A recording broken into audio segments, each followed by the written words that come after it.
The others huddled closer, their body language shifting from annoyance to fear. Now our collective breaths seemed loud in the stillness. Now our senses heightened to any stray sound or movement. The woods no longer felt empty. They thrummed with a presence that defied explanation, a darkness that lurked just beyond our perception. Guys, let's keep our heads, I urged them, though the effort to remain composed strained against the tide of panic rising within me. We're not alone out here. We have each other. But even as I spoke, I could feel the thin veneer of control slipping.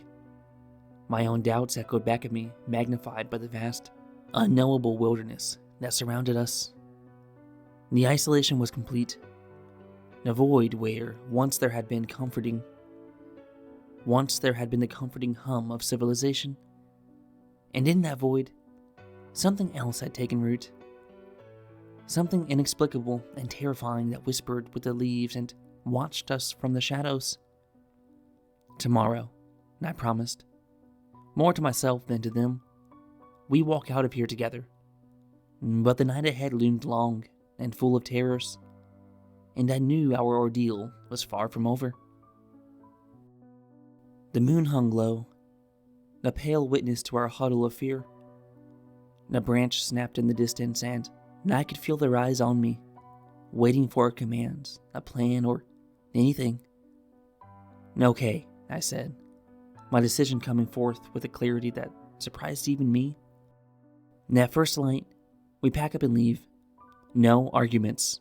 I met their gaze, one by one, my resolve hardening. We stick together, keep our wits about us, and we'll walk out of here the same way we came in. The sounds of the night pressed close, the symphony of whispers that promised no sleep would come to our haunted encampment. Tomorrow, we would flee these woods, leaving behind the unknown terrors that stalked us, but tonight, we lay here in the heart of the nightmare, praying for dawn and the salvation it may bring. Grab your stuff, let's not waste any time, I muttered, more to myself than anyone else. The rustle of nylon and the clinking of gear filled the void as we packed away our temporary home.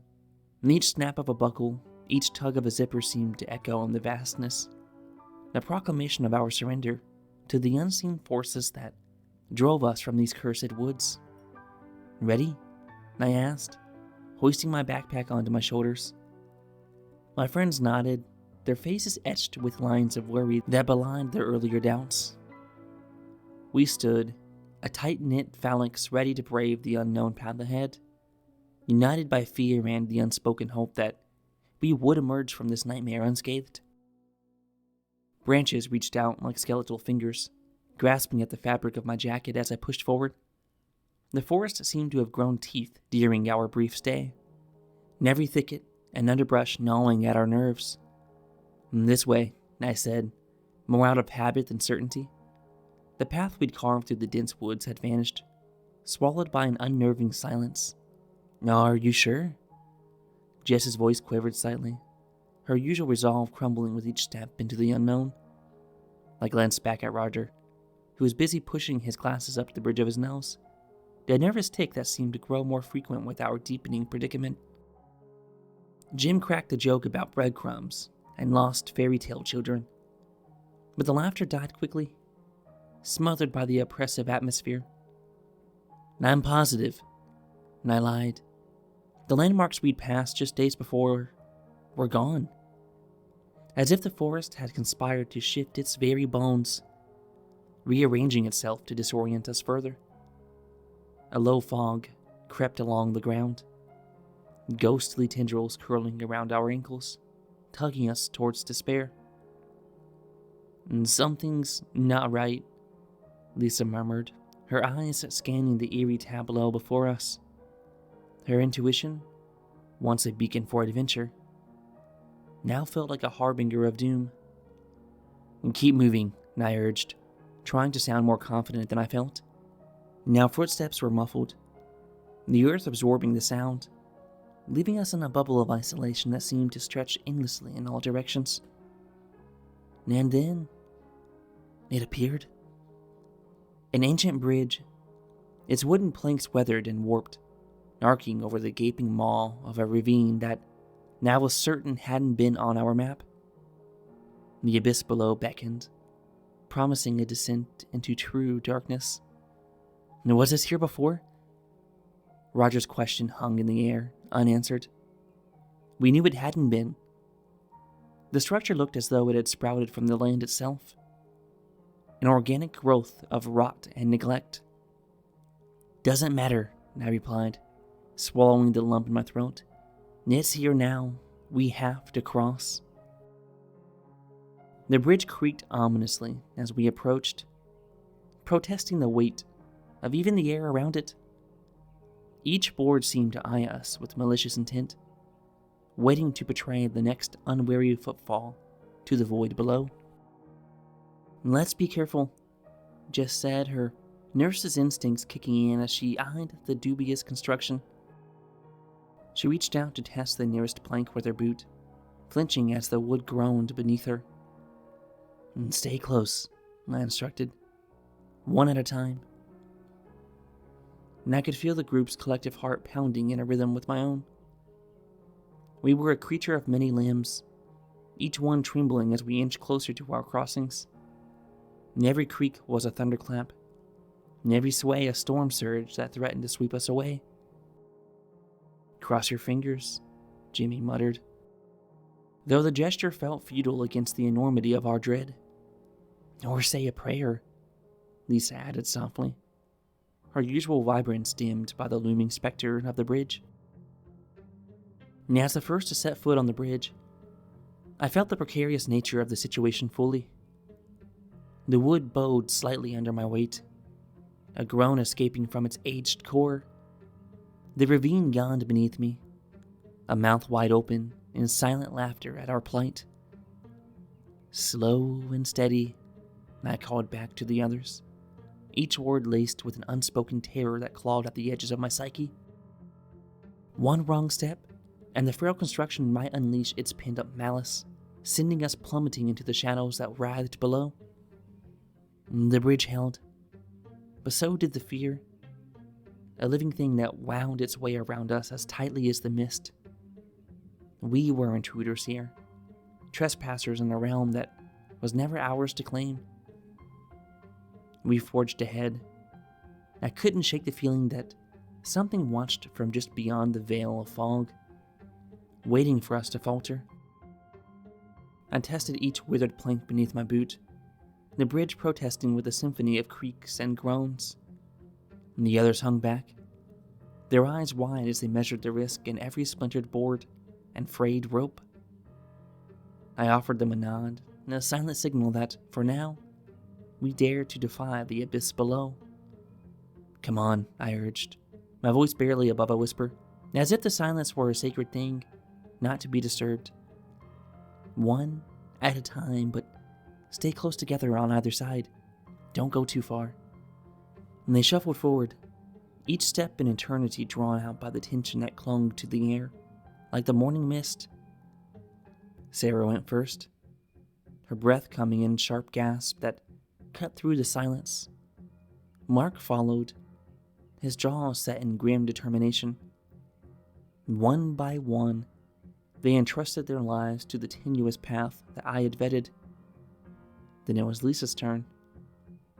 Her wavy hair seemed to absorb the scant light, casting shadows across her determined features.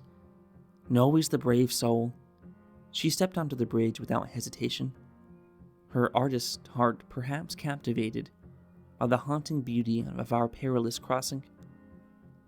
Be careful, I called out softly, my words falling like leaves from a dying tree. She nodded, her footfalls gentle yet deliberate upon the creaking bridge. But as she reached the midpoint, where the mist grew thick as smoke from a snuffed candle, Lisa paused. A chill shivered down my spine, an omen that whispered of things unseen and unspoken. Lisa? My question was a stone, thrown into a fathomless pool, waiting for the ripples that never came. In a heartbeat, she was gone. swallowed by the fog as though the bridge itself had devoured her. The rope barrier swayed, empty and taunting. "Lisa!" Panic clawed at my throat, raw and savage. The group erupted into chaos, a cacophony of fear and confusion that mirrored the turmoil within me. "Where is she?" Sarah's voice cracked like a branch underfoot, her eyes darting wildly to and fro. "Lisa!" Mark's call joined mine, a duet of desperation that echoed off the trees and into the void. But there was no answer. Only the oppressive silence that pressed in from the woods, as if the forest itself held its breath, savoring our horror. "Lisa!" The name became a mantra, pressing through the trees unanswered. "Over here, guys, come quick!" Mark's shout cut through the dense air, urgent and edged with terror. And I rushed towards his voice, my boots slipping on the moist earth. As I reached him, my stomach churned at the sight before us. A small clearing lay, violated by violence. A deer, its once graceful form reduced to a grotesque, still life of flesh and bone. The earth around it painted dark with wet strokes. Its unseeing eyes stared at the canopy above, reflecting nothing but the void that had claimed its last breath. "My God, what did this?" Sarah whispered, her hand flying to her mouth. "Keep moving," I urged, my eyes scanning the treetops, as if expecting the architect of this nightmare to reveal itself. "We have to find Lisa." And pushing past the carnage, we continued our search, though the woods now felt heavier, the air thick with the coppery scent of blood. With every step, strange symbols carved into the bark of the trees seemed to watch us. Glyphs that twisted the natural lines into something sinister. They were like scars on the skin of the world, hinting at old, dark secrets etched deep into the wood. "Lisa!" My throat was raw from shouting, the syllables of her name fraying with each repetition. Could she be... And Sarah's voice trailed off, unable to finish the thought that hung between us, unspeakable yet heavy with dread. "Stop it. We don't know anything yet," I snapped, more harshly than intended. Fear had sharpened my words into blades. "I'm sorry," she murmured with her gaze locked on the ground, perhaps seeking solace in not seeing the horror that we walked through. And so we trudged on, calling for a friend who might never answer, haunted by the signs of unseen malice lurking in the heart of Appalachia. Branches cracked underfoot as we moved through the darkening woods, the shadows growing longer with the waning day. The air was thick with unease, each rustle of leaves a whisper of potential threat. "Damn it, Lisa, where are you?" Mark's voice was tinged with an edge of panic now, his usual composure fraying at the ends. "Let's just hang on a minute," I huffed. "She couldn't have gone far." "Yeah," Sarah shot back, her eyes narrowing as she scanned our tense faces. "What if one of us knows exactly where Lisa is?" "Now, are you suggesting..." Mark's disbelief palpable, a match ready to ignite. "Now, I'm not suggesting anything," Sarah said quickly, but the seed of distrust had been sown, sprouting roots in the fertile soil of our fear. "Stop it," I barked, feeling my own suspicions churning. Accusing each other isn't going to help us find her. But the damage was done. We were no longer just friends searching for Lisa. We were potential adversaries, each wondering if the other's concern was genuine or a mask hiding darker motives. "Let's just keep looking," I continued, my voice strained as I tried to smooth the jagged edges of our fractured group. We pressed on, the silence between us speaking volumes as it stretched and twisted, almost a tangible thing itself. Now our beams of flashlight cut through the darkness, desperate to reveal Lisa's form huddled somewhere safe. But all they found were more questions in the shadows. And I called again for Lisa, the hope in my voice thinning like the crescent moon forming above. Maybe she fell, offered Mark, though he didn't sound convinced. And she didn't even scream, Sarah countered, her eyes sharp as flint. No, someone here knows more than they're saying. Hey, look at that! And I pointed towards a break in the trees, where the moonlight revealed a clearing. We haven't checked there yet. With heavy hearts and wary glances, we made our way towards the open space. And each step felt like a descent, not just into the clearing, but deeper into the labyrinth of our paranoia. And still, we searched, because amidst the horror and suspicion, the thought of abandoning Lisa to the mercies of these haunted woods was unthinkable. The forest seemed to close in around us, its twisted branches like skeletal fingers clawing at the fringes of sanity.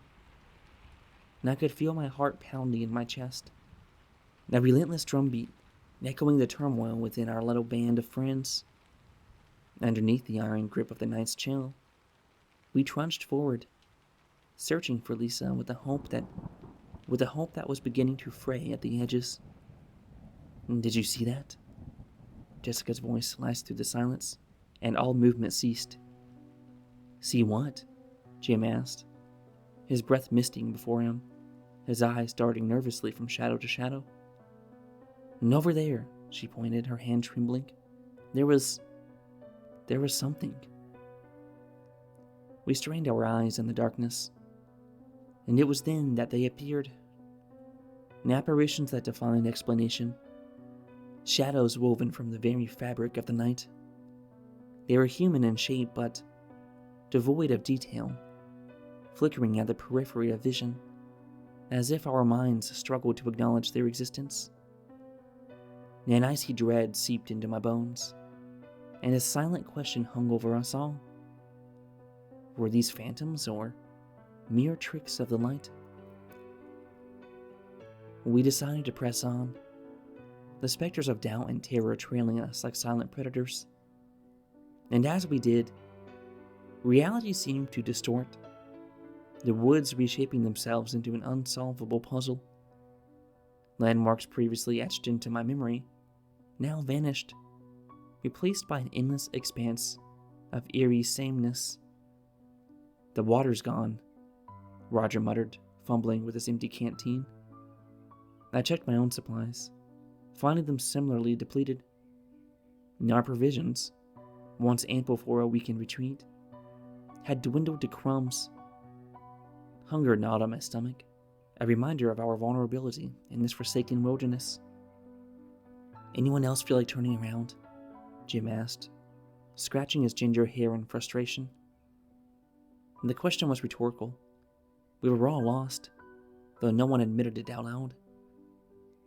Let's just focus on finding Lisa, I suggested, trying to keep the panic from my voice.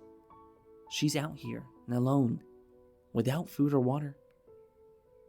Or maybe she's not, Roger mumbled, pushing his glasses up on his nose. Maybe she found a way out. Maybe we're the ones who are truly lost. Stop it, Jessica snapped. We can't think like that. We have to believe that we'll find her, and we'll get out of here together. Her words were meant to be encouraging, but they hung heavy in the air, full of desperation we all shared. And it was becoming increasingly difficult to distinguish between the horrors that were conjured up by our imagination and those that might actually lurk in the shadows of these cursed woods. Hey, listen, I whispered suddenly. For a moment there was nothing but the sound of our own breathing. Then, faintly, the ghostly giggle of children reached our ears. An echo of laughter, whatever the source. The disembodied laughter tangled with the wind, that sinister lullaby that beckoned us deeper into the unknown. With each step, I couldn't shake the feeling that we were pawns in some malevolent game, the rules of which were understood only by the forest and its ghostly inhabitants. Lisa, we called into the void, and our voices growing hoarse with the effort. But the only reply was the mocking whispers of the leaves, and the distant, chilling laughter of unseen children, leaving us to wonder if we would ever escape the suffocating embrace of the Appalachian woods. Branches clawed at my face as we pushed deeper into the forest's heart, and the darkness swallowing us whole. Panic festered within me like an open wound, and each rustle in the underbrush, and a potential harbinger of doom. We were no longer seekers of the wayward Lisa. We had become hunted, prey to the night and its unseen specters. "Lisa," I shouted again, my voice ragged with fear. "Where are you?" We trudged on, our once organized search pattern deteriorating into chaos. The forest seemed to rearrange itself with each step, familiar paths dissolving into an uncharted territory, leaving us disoriented and doubting our own memories. "Hey, look at this," Jim said abruptly, stopping to point at a tree.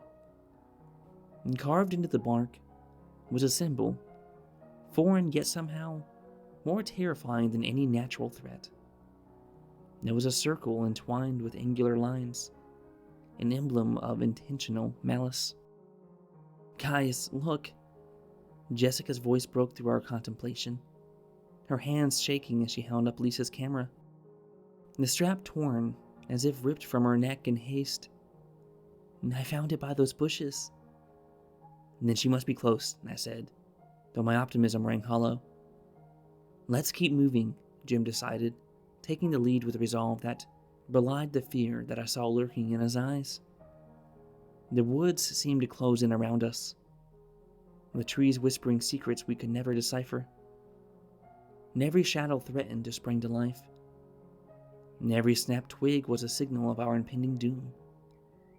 And our supplies, meager as they were, dwindled with each passing hour, hunger gnawing at our bellies as fiercely as the terror gnawed at our minds. "Lisa!"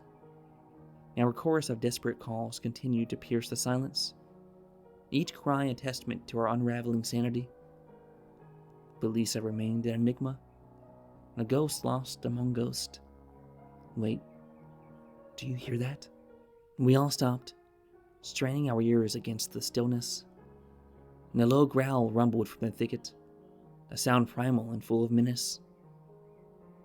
We exchanged glances, each of us understanding the unspoken truth. Something was stalking us through the shadowy veil of the forest.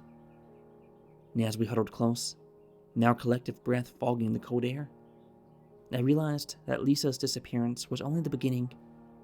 The true horror lay in the unknown dangers closing in around us, and the realization that the Appalachian wilderness held mysteries far older and more malevolent than any of us could have imagined. "Stay strong," I murmured, more to myself than my friends. "We'll find her." But as the darkness thickened and the growls grew closer, doubt crept into my heart like a chilling fog. We ended the chapter not as saviors of a valiant quest, but as survivors clinging to hope amidst the echoing terrors of the woods. And the last glimmers of daylight had long surrendered to the dominion of twilight as we trudged back to our makeshift campsite, the clearing surrounded by the towering sentinels of ancient trees. My muscles ached with each step, my boots heavy with the burden of fruitless hours spent searching for Lisa. "Any sign?" The question came from Mark, his voice barely above a whisper, eyes sunken with worry beneath the brim of his faded baseball cap. "Nothing," I replied, the word tasting of defeat on my dry lips. She's gone." We gathered around the remnants of the morning's fire, now a pitiful pile of embers struggling against the encroaching chill of night. Sarah, her usually vibrant red hair, now dulled by dirt and despair, reignited the flames with practiced hands, coaxing life back into the coals. They flickered hesitantly at first, then grew bolder, casting an erratic dance of shadows upon her weary face. "Here, get closer." Her voice was gentle, but carried the authority of necessity. We huddled closer to the campfire, like moths drawn to a beacon of hope in a sea of darkness. The warmth seeped into our bones, offering a mere semblance of comfort against the creeping dread that clung to us as tightly as the cold. I glanced at the others, Mark, Sarah, Tyler, and Jenna, each lost in their own thoughts, their gazes flittering between the fire and the opaque curtain of night that surrounded us. The forest beyond our small circle of light seemed alive, a breathing entity watching and waiting. The flickering flames cast monstrous shapes that danced just out of sight, teasing our imaginations with fears of what might lurk beyond. Did you hear that? Tyler's voice, strained with apprehension, sliced through the silence that had settled over us. Probably just an animal, Jenna tried to assure him, but her voice lacked conviction. The wilderness had a way of distorting sounds, turning the rustle of leaves or snaps of a twig into the footsteps of an unseen predator, or worse, a harbinger of the yet-to-unfold terrors. And it was then, in our most vulnerable moment, that the inbred figure appeared, towering at the edge of our campsite, his presence announced by the sickening thud of an axe embedding into a nearby tree. Now our heads snapped towards the sound, and our bodies frozen in primal fear. "Run!" I choked out, the terror seizing my voice as I stumbled to my feet. The creature was a nightmare given form. Mottled skin stretched over twisted features, and its eyes reflecting the firelight with predatory hunger. And it took a step towards us, the glint of the axe mirroring the madness in its gaze.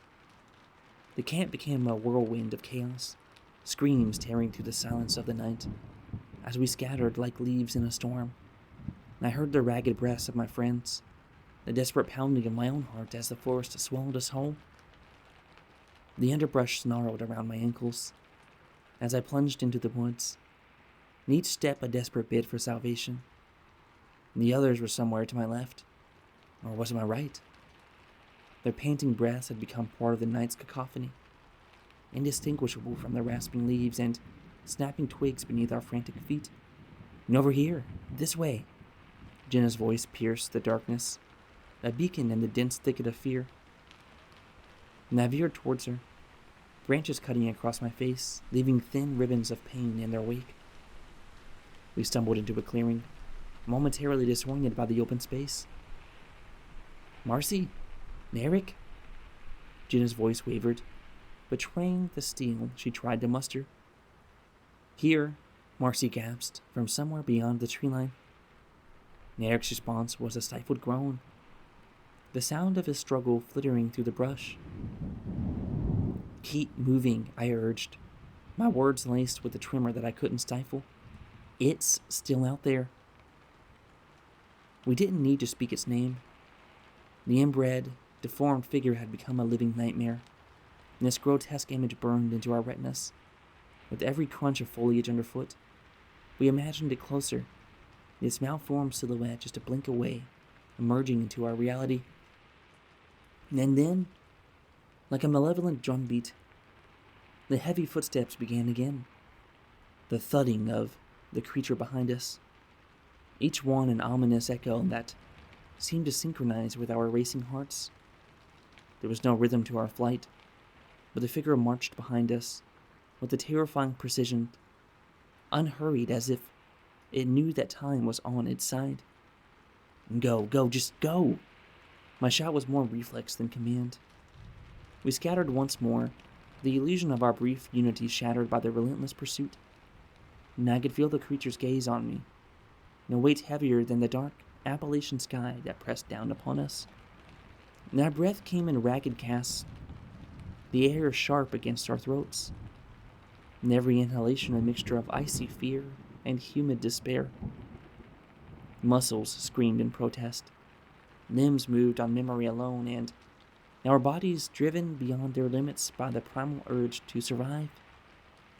"And where's the trail?" Narek panted, his question a hollow plea tossed into the void. None of us had an answer. The forest had become a labyrinth with no discernible exit, each path looping back on itself. leading us deeper into the belly of dread. "Doesn't matter," I called back, my voice hoarse. "Just keep running." But how long could we keep this up? How long before exhaustion claimed us? One by one, leaving us at the mercy of the twisted horror that hunted us with such single-minded intent. Can't run any further." Marcy's voice crackled through the trees, a note of finality piercing the chaos. "And stay strong." And it was Jenna, never the anchor, even as the tides of terror threatened to sweep us away. We can't let it take us. Yet, even as her words spurred us on, the truth gnawed at the edges of my mind. We were prey, cornered and wary, and the predator was closing in. "Keep it together," I shouted, though I could barely see their shadows flickering between the trunks. "Don't let it—" A sudden break in the canopy above revealed a sliver of moonlight casting the world in a pale, unforgiving glow. And it was enough to glimpse the figure looming behind us, its axe glinting dully, a silent harbinger of doom. "Run!" And it was all I could say, all I could do, as the cold fingers of fate brushed against my spine. The woods were alive with our screams, yet deathly silent in their secrets, holding us tight within their unyielding embrace. Branches clawed at my skin as I fled, the thud of my own heart deafening in my ears. Leaves rustled menacingly with the promise of unseen terror, each snap of a twig beneath my boots echoing like a gunshot through the forest's eerie silence. "Keep moving, just keep moving," I muttered to myself, the mantra barely escaping my lips as ragged breaths tore from my lungs. And I'd always been the one with the plan, the one who led the way, but here amidst the ancient trees, now was nothing but prey running blind. And suddenly, the dense undergrowth gave way to a clearing that stopped me dead in my tracks. A chill crept up my spine as the stench of decay wafted towards me on a breeze that felt too cold for the season. My stomach turned. It was the smell of death, thick, wrapping around me like a shroud. Moonlight filtered through the gaunt branches above, casting an ethereal glow over the scene before me. And it was a grotesque parody of a butcher's shop, with carcasses hanging from meat hooks, ghastly figures that bore a disturbing resemblance to human forms. Their skin was pallid, marred by bruises and cuts, the life long drained from their staring eyes. Those empty sockets seemed to look right through me, whispering silent accusations of my helplessness. And I could hear it then, the muffled sobs and the desperate pleas, puncturing the night with shards of raw terror. The cries of imprisoned women emanated from the darkness beyond the clearing, and each one a dagger twisting into my conscience. They were close, so close I could almost reach out and touch their fear. And God help us. And I breathed a prayer to a deity I wasn't sure was listening. My gaze was held captive by the horror before me, the stark reality of our situation sinking its icy claws deep into my flesh. We had wandered into a nightmare, one from which waking up was not an option. In this moment, stripped of bravado and reduced to primal instincts, now I understood what it meant to be truly alone.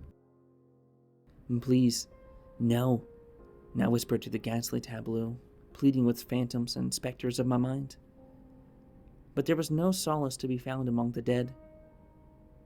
The sob broke away from my throat, unbidden as I stumbled backwards, my resolve crumbling like ash.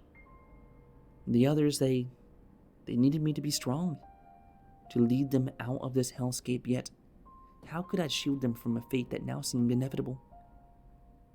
"Help me," a voice cracked through the night, a symphony of anguish that echoed my own despair. "Lisa?" The name came out as a choked gasp, my every muscle tensing with the fragile thread of hope that her voice represented, and even as the rest of me trembled with dread. "Is anyone there?" Another cry rose, disembodied and full of pain. "Stay quiet, I'm coming." My words were carried away, swallowed by the oppressive darkness that pressed in from all sides. But even as I took a step forward, ready to wade into the abyss to save those who remained, the ominous presence of our hunter lurked at the fringes of my consciousness. The chase was far from over, and the predator was still hungry. The wind howled like a mournful spirit, its icy fingers clawing at the splintered wood of the forsaken barn that loomed ahead. Its gaping doorway ajar, it was unwelcoming and resembled the maw of some great beast eager to swallow any who were foolhardy enough to enter its shadowy haunted depths. A shudder coursed through me as I fixed my gaze upon it, the weathered planks groaning under the weight of innumerable sins long past. And who's there? The words fell from my lips, a whisper barely audible above the wind's keen lament. My heart took up a pounding rhythm, each beat reverberating in my ears like a drumming of some pagan ritual, quickening as the very air seemed charged with an electric sense of dread.